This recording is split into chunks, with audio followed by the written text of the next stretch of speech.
ഏതൊരു തണുത്ത കാലാവസ്ഥയിലും അതുപോലെ മഴയത്തും ഒക്കെ നമ്മൾ ഇഡ്ഡലി ദോശ മാവ് നല്ലോണം പതഞ്ഞ് പൊങ്ങി വരാനുള്ള ഒരു സൂത്രമാണ് ഇന്ന് കാണിക്കുന്നത്. ഇതിപ്പോൾ ഇഡ്ഡലി ദോശ മാവ് എന്ന് മാത്രമല്ല, നമുക്ക് വെള്ളയപ്പത്തിനുള്ള മാവും ഇതുപോലെ ചെയ്തെടുക്കാൻ പറ്റും. ഈ ഒരു ടിപ്പ് നമ്മൾ എന്തായാലും തീർച്ചയായും ട്രൈ ചെയ്ത് നോക്കുക. എല്ലാവർക്കും യൂസ്ഫുൾ ആകുന്നൊരു വീഡിയോ ആയിരിക്കും ഇത്. മിക്ക ആൾക്കാരുടെയും പ്രശ്നമാണ് നമ്മൾ ഇഡ്ഡലി ദോശ മാവൊക്കെ നല്ല കറക്റ്റായിട്ട് ഉണ്ടാക്കാൻ അറിയില്ല എന്നുള്ളത്. അപ്പോൾ അതിന് നമ്മൾ അരിയും അതുപോലെ ഉഴുന്നൊക്കെ കറക്റ്റ് ആ ഒരു എമൗണ്ടിൽ എടുത്താൽ മാത്രമേ നമുക്ക് നല്ല പെർഫെക്റ്റ് ആയിട്ട് ഇതൊക്കെ ഉണ്ടാക്കിയെടുക്കാൻ പറ്റുള്ളൂ. അപ്പോൾ ഒരുപാട് ടിപ്സ് ഞാനിതിൽ പറയുന്നുണ്ട്. അതിൽ നമ്മൾക്ക് എല്ലാ ടിപ്സും വളരെയധികം യൂസ്ഫുൾ ആയിട്ടുള്ളത് തന്നെയാണ്. അപ്പോൾ ഇതിൽ നമ്മൾ ചെയ്യുന്ന ഒരു ടിപ്പ് എന്ന് പറയുന്നത് ഏത് തുടക്കക്കാർക്ക് പോലും വളരെ ഫലപ്രദമായിട്ട് നല്ല പെർഫെക്റ്റ് ആയിട്ട് ഇഡ്ഡലി ദോശ മാവ് ഉണ്ടാക്കാനുള്ളൊരു ടിപ്പാണ്. അപ്പോൾ ഈ ഒരു ടിപ്പ് നമ്മൾ ചെയ്ത് കഴിഞ്ഞാൽ മാവ് നല്ലോണം പതഞ്ഞ് പൊങ്ങും. അതുപോലെ ഒരുപാട് പുളിയൊന്നും ഉണ്ടാവില്ല, കഴിക്കാൻ നല്ല ടേസ്റ്റ് ആയിരിക്കും. നമ്മളെ ഇഡ്ഡലിയും ദോശയൊക്കെ നല്ല സോഫ്റ്റ് ആയിരിക്കും. അപ്പോൾ എല്ലാവരും ഇതൊന്ന് ട്രൈ ചെയ്ത് നോക്കുക. അതിന് മുന്നേ ചാനൽ ആദ്യമായിട്ട് കാണുന്നവരാണെങ്കിൽ നിങ്ങൾ വീഡിയോ ഇഷ്ടപ്പെടുകയാണെങ്കിൽ ലൈക്ക് ചെയ്യാനും ഷെയർ ചെയ്യാനും സബ്സ്ക്രൈബ് ചെയ്ത് സപ്പോർട്ട് ചെയ്യാനും മറക്കരുത്. അപ്പോൾ ഞാനിവിടെ ഇഡ്ഡലിയാണ് ഉണ്ടാക്കിയിട്ട് കാണിക്കുന്നത് ഈ മാവ് വെച്ചിട്ട്. അതിന് വേണ്ടിയിട്ട് കറക്റ്റ് എമൗണ്ട് ഞാനിവിടെ പറയാം. ഇപ്പോൾ ഈ ഒരു ഗ്ലാസ്സിനാണ് ഞാനിവിടെ അളവ് എടുക്കുന്നത്. അപ്പോൾ ഞാനിവിടെ എടുക്കുന്നത് ഇഡ്ഡലി റൈസാണ്. ഏതൊരു സൂപ്പർ മാർക്കറ്റിലും ഇഡ്ഡലി റൈസ് എന്ന് പറഞ്ഞാൽ വാങ്ങിക്കാൻ കിട്ടും. ഇഡ്ഡലി റൈസിന് പകരം നിങ്ങൾക്ക് സാധാരണ പച്ചരി കൊണ്ട് ഇത് ചെയ്തെടുക്കാം. അപ്പോൾ ഇഡ്ഡലി റൈസ് എന്ന് പറയുമ്പോൾ നമുക്ക് കുറച്ചുകൂടി നല്ല അരിയാണ് ഇത്, നല്ല പെർഫെക്റ്റ് ആയിട്ട് ഇത് ഉണ്ടാക്കിയെടുക്കാൻ പറ്റും. അതുപോലെ ഒരു ഗ്ലാസ് അരിക്ക് നമ്മൾ എടുക്കുന്നത് അര ഗ്ലാസ് ഉഴുന്നാണ്. ഉഴുന്നെടുക്കുമ്പോൾ ഇതുപോലെ മുഴുവനായിട്ടുള്ള ഉഴുന്ന് വേണം എടുക്കാൻ വേണ്ടിയിട്ട്. സ്പ്ലിറ്റഡ് ആയിട്ടുള്ളതിനേക്കാളും കൂടുതൽ നമ്മൾ മാവ് പതഞ്ഞ് പൊങ്ങി നല്ല സോഫ്റ്റ് ആവാൻ വേണ്ടിയിട്ട് ഇതെടുക്കുന്നതായിരിക്കും നല്ലത്. അതുപോലെ നമ്മൾ ഇതിലേക്ക് ഉലുവ ചേർക്കുന്നുണ്ട്. ഒരു 1/4 ടീസ്പൂൺ ഉലുവ ഇതിന് ചേർക്കണം. ഇനിയിപ്പോൾ ഇതിലേക്ക് നമുക്ക് വെള്ളം ഒഴിച്ചിട്ട് ഒരു 3-4 പ്രാവശ്യം നല്ലോണം ഇതൊന്ന് കഴുകിയെടുക്കണം. അപ്പോൾ ഈ ഉലുവയും അതുപോലെ ഉഴുന്നും ഒരുമിച്ച് തന്നെ ചേർക്കുക. അരിയുടെ കൂടെ ചേർക്കുന്നതിനേക്കാളും ഉഴുന്നിൻ്റെ കൂടെ ഉലുവ ചേർക്കുന്നതായിരിക്കും കൂടുതൽ നല്ലത്. അപ്പോൾ ഞാനിതൊരു 3-4 പ്രാവശ്യം ഒന്ന് കഴുകിയെടുക്കുന്നുണ്ട്. ഇനിയിപ്പോൾ ഇതിലേക്ക് നല്ല വെള്ളം ഒഴിച്ചിട്ട് നമുക്കൊന്ന് മാറ്റി വെക്കാം. ഈ ഒരു വെള്ളത്തിലാണ് നമ്മൾ അരച്ചെടുക്കുന്നത്. അപ്പോൾ കുറച്ചധികം വെള്ളം തന്നെ ഉഴുന്നിലേക്ക് ഒഴിച്ച് വെക്കാൻ വേണ്ടിയിട്ട് നോക്കുക. ഇനി ഇതൊന്ന് മാറ്റി വെക്കാം. അതുപോലെ തന്നെ അരിയും ഒരു 3-4 പ്രാവശ്യം നല്ലോണം ഒന്ന് തിരുമ്മി കഴുകിയെടുക്കുക. എന്നിട്ട് ലാസ്റ്റ് നമുക്ക് നല്ല വെള്ളം ഒഴിച്ചിട്ട് അതും ഒന്ന് കുതിരാൻ വേണ്ടിയിട്ട് മാറ്റി വെക്കാം. ഏകദേശം ഒരു 6 മണിക്കൂർ വരെയെങ്കിലും അരിയും ഉഴുന്നും നല്ലോണം ഒന്ന് കുതിരാൻ വേണ്ടിയിട്ട് വെക്കണം. അപ്പോൾ ഇതാ 6 മണിക്കൂർ കഴിഞ്ഞിട്ടുണ്ട്. നമ്മളെ അരിയും ഉഴുന്നും ഒക്കെ നല്ലോണം ഒന്ന് കുതിർന്ന് കിട്ടിയിട്ടുണ്ട്. ഇനി നമുക്കിതൊന്ന് അരച്ചെടുക്കണം. അപ്പോൾ നല്ലോണം കുതിർന്ന് കിട്ടിയാൽ മാത്രമേ നമുക്ക് നല്ല പെർഫെക്റ്റ് ആയിട്ട് നമ്മൾ ദോശയും ഇഡ്ഡലിയും ഒക്കെ ഉണ്ടാക്കിയെടുക്കാൻ പറ്റുള്ളൂ. ആദ്യം നമുക്ക് ഉഴുന്ന് അരച്ചെടുക്കാം. ഉഴുന്നും അതുപോലെ ഉലുവയും ഒന്ന് അരച്ചെടുക്കുന്നുണ്ട്. ഉഴുന്ന് കുതിർത്ത വെള്ളമാണ് ഞാനിതിൽ ചേർക്കുന്നത്. അപ്പോൾ ഉഴുന്ന് അരക്കുമ്പോൾ ഒരു പ്രത്യേക കാര്യം ശ്രദ്ധിക്കാനുള്ളത്, നല്ല പേസ്റ്റ് പോലെ തന്നെ വേണം ഇത് അരച്ചെടുക്കാൻ വേണ്ടിയിട്ട്. ഒരുപാട് ലൂസായിട്ട് അരച്ചെടുക്കരുത്, കുറച്ച് കട്ടിയുള്ള മാവായിരിക്കണം നമ്മൾ ഇത് ചെയ്യുന്നത്. ഇനി അത് നല്ലോണം ഒന്ന് അരച്ചെടുത്തതിന് ശേഷം നമുക്ക് ബൗളിലേക്കൊന്ന് മാറ്റി കൊടുക്കാം. ഇനി ആ സെയിം ജാറിലേക്ക് തന്നെ നമുക്ക് അരിയും കൂടി ഒന്ന് മാറ്റി കൊടുക്കാം. എന്നിട്ട് അരച്ചെടുക്കണം. അതിന് മുന്നേ ഇതിലേക്ക് ഒരു കയ്യിൽ ചോറ് ഞാൻ ചേർക്കുന്നുണ്ട്. അപ്പോൾ വെള്ള അരിൻ്റെ ചോറ് ചേർത്താൽ നമ്മളെ ഇഡ്ഡലിയൊക്കെ ദോശയൊക്കെ നല്ല വെള്ള കളറായിട്ട് കിട്ടും. അപ്പോൾ ഞാനിവിടെ മട്ട അരിയാണ് ചോറ് വെക്കാൻ യൂസ് ചെയ്യുന്നത്, അതുകൊണ്ടാണ് മട്ട അരി ചേർക്കുന്നത്. അപ്പോൾ ഏത് അരി ആയി കഴിഞ്ഞാലും കുഴപ്പമൊന്നുമില്ല. പക്ഷേങ്കിൽ മട്ട അരി നമ്മൾ ഇതുപോലെ അപ്പത്തിനും അതുപോലെ ഇഡ്ഡലിക്കൊക്കെ എടുക്കുന്ന സമയത്ത് കുറച്ചും കൂടി നല്ലതായിട്ട് തോന്നാറുണ്ട് എനിക്ക്. ഇഡ്ഡലിയും ദോശയും ഒക്കെ അതുപോലെ അപ്പമൊക്കെ ഉണ്ടാക്കുന്ന സമയത്ത് നല്ല പെർഫെക്റ്റ് ആയിട്ട് കിട്ടാറുണ്ട് മട്ടരിൻ്റെ ചോറ് എടുക്കുമ്പോൾ. അപ്പോൾ ഇത് കുറച്ച് തരിതരിപ്പായിട്ട് വേണം നമ്മൾ അരച്ചെടുക്കാൻ വേണ്ടിയിട്ട്. ഉഴുന്ന് അരിഞ്ഞതുപോലെ ഒരുപാട് അരയേണ്ട ആവശ്യമില്ല. അതുപോലെ ഉഴുന്ന് നമ്മൾ കുതിർത്ത വെള്ളം തന്നെയാണ് അരി അരക്കാനും ചേർത്തത്. അരി കുതിർത്ത് വെച്ച വെള്ളമല്ല ചേർത്തത്. അപ്പോൾ ഉഴുന്നിൻ്റെ വെള്ളം ഉണ്ടെങ്കിൽ അതന്നെ ചേർത്താൽ മതി. ഇല്ലെങ്കിൽ ഇനി അരി കുതിർത്ത വെച്ച വെള്ളം എടുത്താൽ മതി. ഇനിയിപ്പോൾ നമ്മൾ ഉഴുന്ന് ഒഴിച്ച് വെച്ച ഇതിലേക്ക് തന്നെ അരി അരച്ചതും കൂടി ഒഴിച്ച് വെക്കാം. ഇനി നമുക്കിത് നല്ലപോലെ ഒന്ന് മിക്സ് ചെയ്തെടുക്കണം. ഞാനിവിടെ കയ്യിൽ വെച്ചിട്ടാണ് മിക്സ് ചെയ്തെടുക്കുന്നത്. നിങ്ങൾക്ക് കൈ നല്ലോണം വൃത്തിയിൽ കഴുകിയിട്ട് കൈ വെച്ചിട്ട് നല്ലോണം ഒരു 5-10 മിനിറ്റ് ഒന്ന് അടിച്ച് പതപ്പിച്ചെടുക്കാം.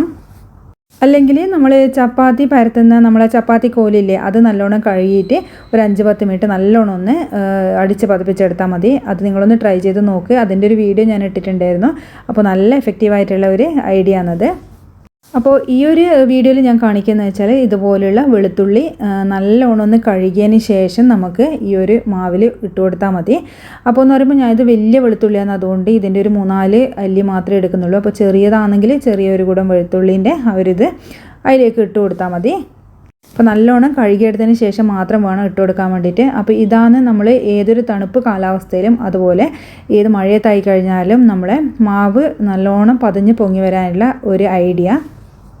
അപ്പോൾ ഇത് അതിലേക്ക് ഇട്ട് കൊടുത്തതിന് ശേഷം നമ്മൾ ജസ്റ്റ് ഒന്ന് മിക്സ് ചെയ്ത് കൊടുത്താൽ മാത്രം മതിയാകും. എന്നിട്ട് സാധാരണ നമ്മൾ മാവ് അടച്ച് വെച്ച് കൊടുക്കുക.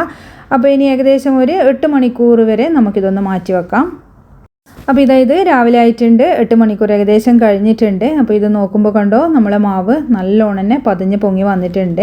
അത് മാത്രമല്ല നമ്മളിത് മാവ് കോരി എടുക്കുമ്പോൾ നമുക്ക് മനസ്സിലാകും അത്രത്തോളം അത് വെണ്ണ പോലെ സോഫ്റ്റ് ആയിട്ടുള്ളൊരു മാവാണിത്. അപ്പോൾ അത്രയും സോഫ്റ്റ് വന്ന് അതുപോലെ തന്നെ നല്ല പെർഫെക്റ്റ് ആയിട്ട് നല്ല സോഫ്റ്റ് ആയിട്ടുള്ള അടിപൊളി ഇഡ്ഡലിയാണ് നമ്മളിത് ഉണ്ടാക്കുമ്പോൾ കിട്ടിയത്.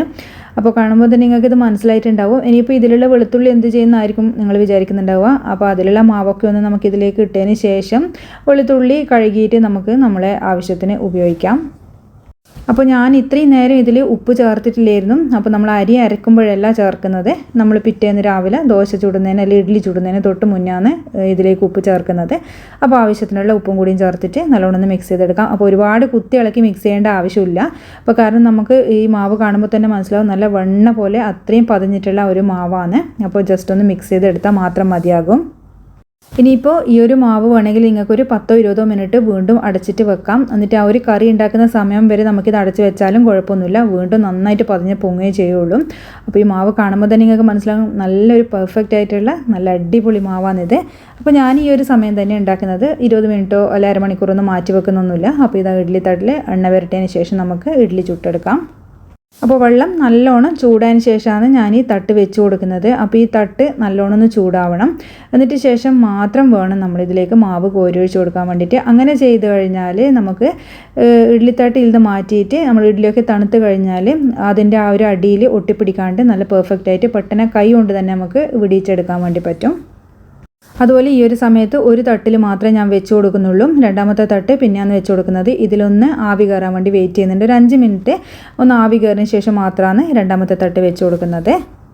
അപ്പോൾ ഇതൊരു 5 മിനിറ്റ് കഴിഞ്ഞിട്ട് നമുക്ക് നോക്കാം. അപ്പോൾ അടിപൊളിയായിട്ട് നമുക്ക് ഇഡ്ഡലി ഇവിടെ കിട്ടിയിട്ടുണ്ട്. അപ്പോൾ മേലത്തെ തട്ട് ഞാൻ ആ ഒരു സമയത്ത് വെച്ച് കൊടുക്കാഞ്ഞെന്ന് പറഞ്ഞാൽ അതിൻ്റെ ആ ഒരു മേലുള്ള ആവി വെള്ളം ഇതിലേക്ക് ഊറ്റിയിട്ട് നിങ്ങൾ കണ്ടിട്ടുണ്ടാവും ഇഡ്ഡലിയിലൊക്കെ കുഴി വീണിട്ട് നല്ല പെർഫെക്റ്റ് ആയിട്ട് നമുക്ക് കിട്ടൂല. അതുകൊണ്ടാണ് അതൊന്ന് പെർഫെക്റ്റായി കിട്ടിയതിന് ശേഷം മാത്രം രണ്ടാമത്തെ തട്ട് വെച്ച് കൊടുക്കുന്നത്. ആ രണ്ടാമത്തെ തട്ട് വെച്ചിട്ട് അതും ചൂടായതിന് ശേഷം മാത്രം നമ്മൾ ഇതിലേക്ക് മാവ് കോരി ഒഴിച്ച് കൊടുക്കുക. അപ്പോൾ ഇനി നമുക്കിത് മൂടി വെച്ചിട്ട് കുക്ക് ചെയ്തെടുക്കാം. ഏകദേശം ഒരു 10 മിനിറ്റ് കൊണ്ട് തന്നെ ഒരു മീഡിയം ഫ്ലെയിമിൽ ഇട്ട് കഴിഞ്ഞാൽ ഇഡ്ഡലി നമുക്ക് സാധാരണ റെഡിയായി കിട്ടും. അപ്പോൾ ഇതാ 10 മിനിറ്റ് കഴിഞ്ഞിട്ടുണ്ട്. മേലത്തതും നല്ല അടിപൊളിയായിട്ട് നമുക്ക് കിട്ടിയിട്ടുണ്ട്. അപ്പോൾ ഞാൻ നിങ്ങൾക്ക് ഈ മേലത്തെ എടുത്ത് മാറ്റിയിട്ട് കാണിച്ചു തരാം. താഴത്തെ ഇഡ്ഡലീൻ്റെ തട്ട് കാണിച്ചു തരാം. അപ്പോൾ ഇതുപോലും ചെയ്ത് നോക്കി നിങ്ങൾ.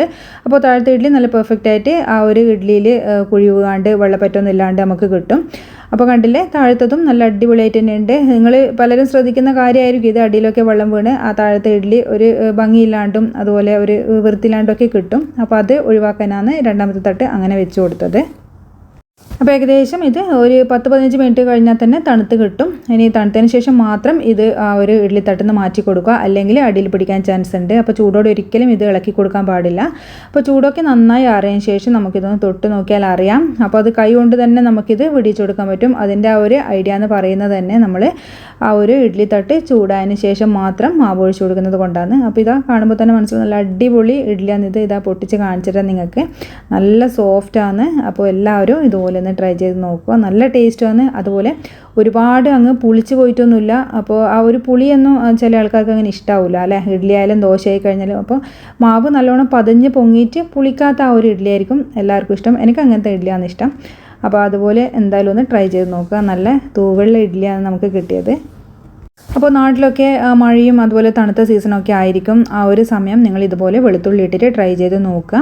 അപ്പോൾ അതുപോലെ ഞാൻ പറഞ്ഞ ടിപ്സൊക്കെ ഒന്ന് ട്രൈ ചെയ്ത് നോക്കുക. അപ്പോൾ നിങ്ങൾക്ക് നല്ല പെർഫെക്റ്റ് ആയിട്ട്, അപ്പോൾ തുടക്കക്കാർക്ക് പോലും അടിപൊളിയായിട്ട് ഇഡ്ഡലി ഉണ്ടാക്കിയെടുക്കാൻ പറ്റും.